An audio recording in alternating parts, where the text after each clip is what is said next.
تماشابینان عزیز، این لحظه در مورد عمر فاروق با شما صحبت میکنیم، مرد از اهل جنت.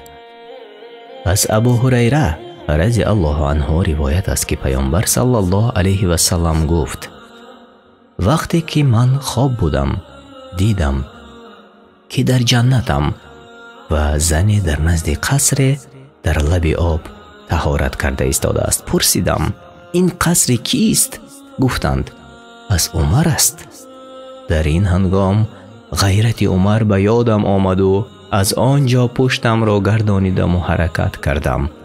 وقتی که حضرت عمر این سخن را از پیامبر صلی الله علیه و سلم شنید، گریه کرد و گفت: نخواد که من بر شما غیرت کنم ای رسول الله صلی الله علیه و سلم. پیامبر صلی الله علیه و سلم در شأن حضرت عمر گفته بود: عمر در جنت است. روایت ترمذی. این لحظه کوتاه در مسئله علم عمر ابن خطاب رضی الله عنه گفته می‌گذاریم. از ابن عمر رضی الله عنه روایت است که پیامبر صلی الله علیه و سلم گفت: من در خوابم دیدم که شیر می نوشم و چنان می نوشیدم که دیدم شیر به ناخنهایم رسید و تشنگیم شکست. سپس پیاله را به عمر دادم. از پیامبر صلی الله علیه و سلم پرسیده شد که این خوابش را چه تعبیر کرده است؟ در جواب گفت: علم. دینداری عمر ابن خطاب رضی الله عنه.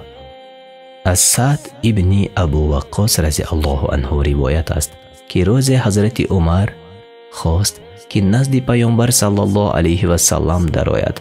در این وقت زنها از پیامبر صلی الله علیه و سلم سوال می‌کردند و صداهایشان هم بلند بود. وقتی که آنها فهمیدند که حضرت عمر آمده ایستاده است، صداهایشان خاموش شده از نزد پیامبر صلی الله علیه و سلم دور ایستاده پنهان شدند. از این کار زنها پیامبر صلی الله علیه و سلم به خنده آمد. سپس عمر به زنها گفت: ای دشمنان جانهایتان، برای چی از من هیبت میکنید و از پیامبر صلی الله علیه و سلم هیبت نمیکنید؟ پیامبر صلی الله علیه و سلم به عمر گفت: ای عمر، قسم به آن الله که جان من در دست اوست، در راهی که تو می روی شیطان آن راه را مانده به دیگر راه می گریزد. همچنین از ابو سعید خدری روایت است که گفت: از پیامبر صلی الله علیه و سلم شنیدم که می گفت: روز من در خوابم دیدم که مردمی را به من نشان دادند که در بدنهایشان کرته های مختلف است، درازی بعضیشان تا سینه و بعضیشان از این هم درازتر. در این وقت به من عمر را نشان دادند که در بدنش کرته بود که از بسیار دراز بودنش او را می کشید و راه می رفت.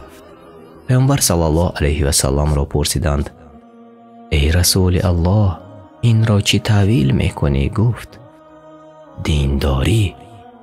یعنی دینداری عمر رضی الله عنه. امام مسلم روایت میکند که پیامبر صلی الله علیه و سلم عمر را به دو پیامبر مانند میکرد، به نوح و به موسی علیه السلام. روایت مسلم. همچنین ابن عباس میگوید: روز پیامبر صلی الله علیه و سلم به طرف عمر تبسم کنان نظر کرد. پیامبر صلی الله علیه و سلم گفتند: ای عمر، آیا فهمیدی من برای چی تبسم کردم؟ عمر گفت: الله و رسولش داناترند.